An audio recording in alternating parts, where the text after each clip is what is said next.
할렐루야. 여러분 안녕하세요. 오늘은 매우 차가운 날씨가 옷깃을 여미게 합니다. 감기 조심하셔야겠어요. 예수님은 성도들에게 옳은 것을 스스로 판단하라고 가르칠 것을 볼 수가 있습니다. 그런데 성경에는 다른 사람을 판단하지 말라는 말씀도 함께 기록이 되어 있어요. 사도 야고보는 성도들이 형제들을 판단하는 것이 심판받을 죄라고 가르치고 있거든요.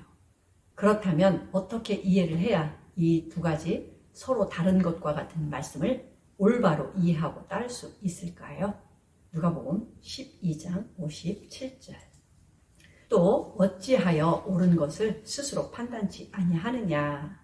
야고보서 4장 11절. 형제들아 피차에 비방하지 말라. 형제를 비방하는 자나 형제를 판단하는 자는 곧 율법을 비방하고 율법을 판단하는 것이라. 내가 만일 율법을 판단하면 율법의 준행자가 아니요 재판자로다.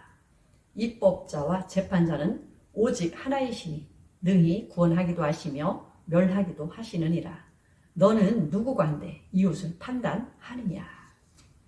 이와 같이 서로 일치하지 않는 것 같은 말씀은 그 의미의 차이가 무엇인지를 정확하게 알지 못하는 분들에게 매우 혼란스러움을 줄 수가 있어요. 그러므로 오늘은 올바로 판단하다라는 주제로 하나님의 말씀을 공부하도록 하겠습니다. 위의 두 말씀에서 판단하다라는 말을 사전에서 찾아보면 헬라어 단어인 크리노를 번역한 것인데요. 이 단어 역시 이전에 시험하다라는 단어가 각각 세 가지의 다른 뜻으로도 이해해야 한다고 설명해 드린 것과 같습니다. 크리노라는 단어가 판단하다라는 뜻과 비판하다, 송사하다, 심판하다라는 뜻으로도 사용이 되었어요. 마태복음 5장 40절. 또 너를 송사하여 속옷을 가지고자 하는 자에게 겉옷까지도 가지게 하며.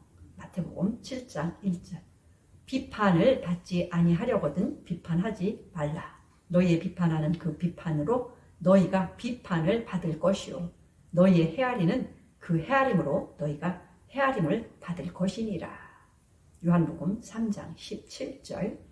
하나님이 그 아들을 세상에 보내신 것은 세상을 심판하려 하심이 아니요 저로 말미암아 세상이 구원을 받게 하려 하심이라. 그렇다면 성도들은 이와 같은 말씀을 어떻게 분별해야 하나님의 뜻대로 순종하며 살 수 있을까요? 크리노라는 같은 단어를 우리는 어떻게 이해하면 될까요? 이에 대한 성경적인 답은 첫째로 어떤 말이나 행동, 사건이 하나님의 뜻에 따라 옳은지 그른지를 성령께서 가르쳐 주신 올바른 지식을 따라 판단해야 한다는 것입니다. 둘째는 옳고 그름을 판단했을지라도 잘못되었다고 정죄하거나 비판 또는 비난하지 말라는 것입니다. 셋째는 하나님께서 재판장이시기 때문에 아무리 원수와 같은 얘기라도 자신이 저주나 복수하지 말고 공의로 심판하시는 분이신 하나님께 맡겨드리라는 것입니다. 이제 이와 같은 세 가지의 상황에 해당되는 예를 살펴보도록 하겠습니다. 예수 그리스도께서 하늘의 하나님의 진리를 가르치실 때 서기관과 바리새인들은 그 말씀이 모세의 율법과 맞지 않는다고 판단하며 예수님을 비난하고 정죄했어요. 그러자 예수님은 낮고 천하며 무능한 육체에 속한 종의 법인 율법의 기준으로 판단하지 말고 하나님의 법, 영혼을 살리는 생명의 성령의 완전한 법을 기준으로 삼아서 의롭게 판단하라고 대답을 하셨습니다. 요한복음 8장 15절. 너희는 육체를 따라 판단하나 나는 아무도 판단치 아니하노라. 만일 내가 판단하여도 내 판단이 참되니 이는 내가 혼자 있는 것이 아니요 나를 보내시니가 나와 함께 계심이라. 너희 율법에도 두 사람의 증거가 참되다 기록하였으니 내가 나를 위하여 증거하는 자가 되고 나를 보내신 아버지도 나를 위하여 증거하시느니라. 구약의 종교 지도자들은 새 언약의 진리를 깨닫지 못하였으므로 영적 소경과 같이 겉모습에 드러난 것만으로 판단했어요. 그리고 예수님을 정죄하며 십자가로 죽이는 심판으로 몰아갔습니다. 이런 일은 교회가 세워진 후에도 계속 이어졌는데요. 사도들이 예수 이름으로 성전에서 구걸하는 40세나 된 하반신 장애인을 고쳐주었을 때 대제사장들과 율법사들이 들고 일어나서 사도들을 위협했고, 사도들은 권세가 있는 공회원들에게 당당하게 말했어요. 사도행전 4장 19절. 베드로와 요한이 대답하여 가로되 하나님 앞에서 너희 말 듣는 것이 하나님의 말씀을 듣는 것보다 옳은가 판단하라. 우리는 보고 들은 것을 말하지 아니할 수 없다 하니, 관원들이 백성을 인하여 저희를 어떻게 보리를 찾지 못하고 다시 위협하여 놓아주었으니 모든 사람이 그 된 일을 보고 하나님께 영광을 돌리미러라.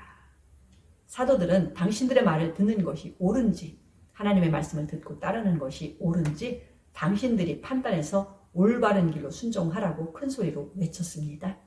비록 어떤 권위를 가졌다고 주장하는 자들의 말일지라도 하나님의 뜻과 말씀에 맞는지 그런지를 판단해야 하며, 하나님의 말씀의 오른쪽을 따라야 한다고 성경은 말씀하고 있어요.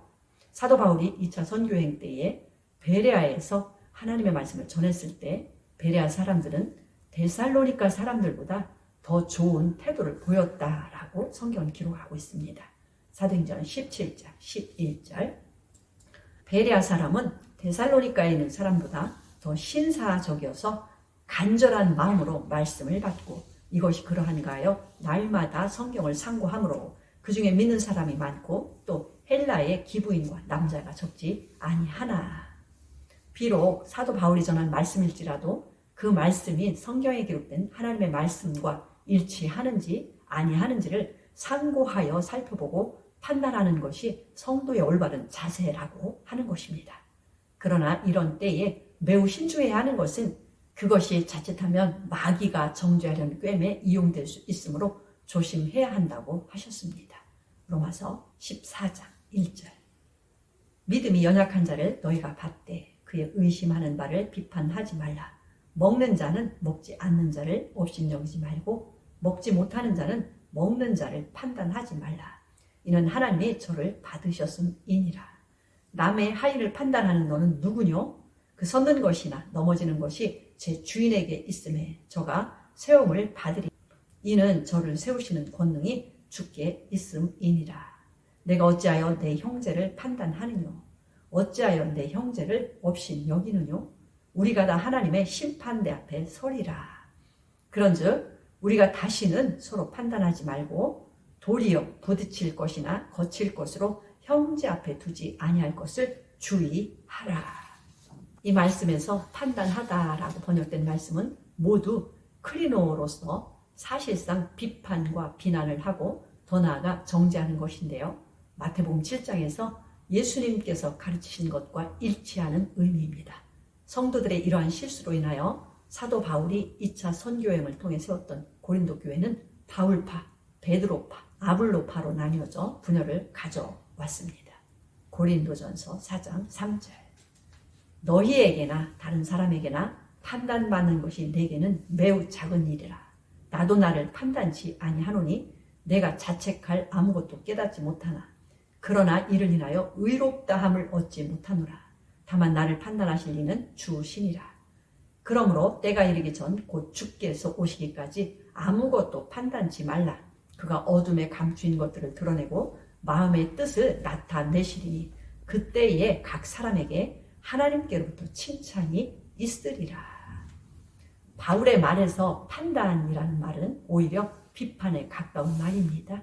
스스로 성경을 잘 안다고 자부하는 사람들과 자신은 하나님의 말씀을 잘 지킨다고 하는 사람들이 사도들까지 판단하고 비판하는 것을 보여주고 있어요. 판단은 남의 눈에 들보를 찾아 비판하며 정죄하기 위한 목적으로 할 때 이미 아담 이후 정죄하는 일에 혈안이 된 마귀의 꾀에 빠지게 되는 것이라고 말씀하고 있습니다. 사도 바울이 하나님의 심령으로 고린도 교회를 더 온전하게 세우기 위하여 살펴보았을 때 오히려 그들이 올바로 판단하지 않는 큰 문제를 발견했어요. 사도 바울은 교회 안에 성도라고 하는 자가 계속 음행을 버리지 않고 있는데 교회가 그를 그대로 두고 있다는 사실을 알고는 그것이 형제 사랑이나 하나님을 순종하는 올바른 태도인지 판단하고 합당한 조치를 하라고 명한 것입니다. 고린도전서 5장 12절. 외인들을 판단하는데 내가 무슨 상관이 있으리오마는 교중 사람들이야 너희가 판단치 아니하랴?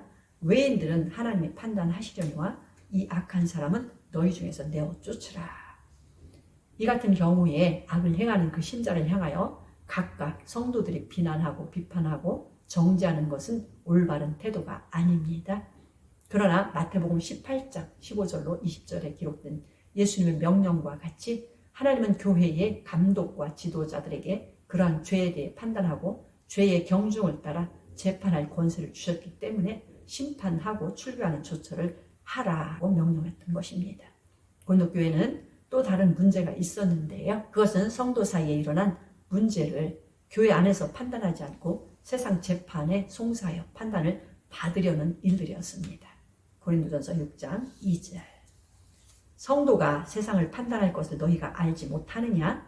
세상도 너희에게 판단을 받겠거든 지극히 작은 일 판단하기를 감당치 못하겠느냐? 우리가 천사를 판단할 것을 너희가 알지 못하느냐? 그러하거든 하물며 세상 일이랴. 그런즉 너희가 세상 사건이 있을 때에 교회에서 경히 여김을 받는 자들을 세우느냐? 내가 너희를 부끄럽게 하려 하여 이 말을 하노니 너희 가운데 그 형제간 일을 판단할 만한 지혜 있는 자가 이같이 하나도 없느냐? 형제가 형제로 더불어 송사할 뿐더러 믿지 아니하는 자들 앞에서 하느냐? 물과 성령으로 거듭난 성도, 즉 거룩한 무리인 교회는 장차 만유를 발 아래 영원히 다스릴 자들입니다. 다시 말해서 입법, 행정, 사법을 다 가진 왕들로서 천사들까지 영원히 다스릴 의로운 자들입니다. 그런데 죄와 사망으로 인해 하나님의 심판을 받을 자 앞에 송사를 하고 재판을 받는 자체가 불의한 것이며 하나님의 약속을 저버리는 것이다 라고 경고하고 있는 것입니다. 그러므로 크리노라는 말에서 성도들이 당연히 해야 할 것이 있고 또한 해서는 안 되는 일이 있음을 구별해야 한다는 사실을 깨닫는 것이 매우 중요합니다.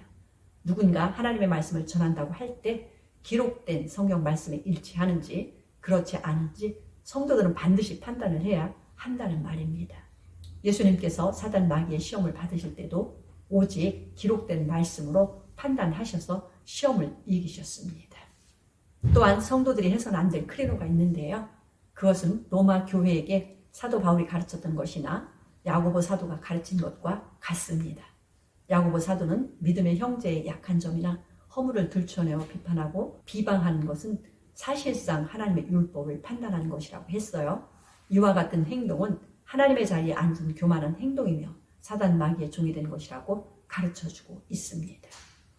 자기가 가진 부족한 기준을 따라 다른 형제의 티를 들춰내어 비판할 때 하나님은 그분의 시각을 따라 더 완전한 잣대로 판단하셔서 그러한 행동이 들보임을 보여주시며 그에 따른 심판을 하신다고 경고하신 것입니다. 하나님께서 우리를 세상에 두신 목적은 그리스도를 머리로 하는 한 세 사람 안에서 지체들의 약한 점을 도와주고 부족한 점을 채워주고 서로에게 주신 은사를 따라 몸 전체를 온전한 사람으로 세우는 데 하나님의 뜻이 있습니다. 그것은 다른 일을 나보다 더 낮게 여기고 큰 자는 작은 자를 섬기는 방법을 통하여 예수 그리스도를 닮아가게 하신 것이지요. 그리고 머리이신 예수 그리스도의 장성한 분량까지 함께 자라가며 모두가 하나님의 온전한 사람으로 세워지기 위함인 것입니다. 감사합니다.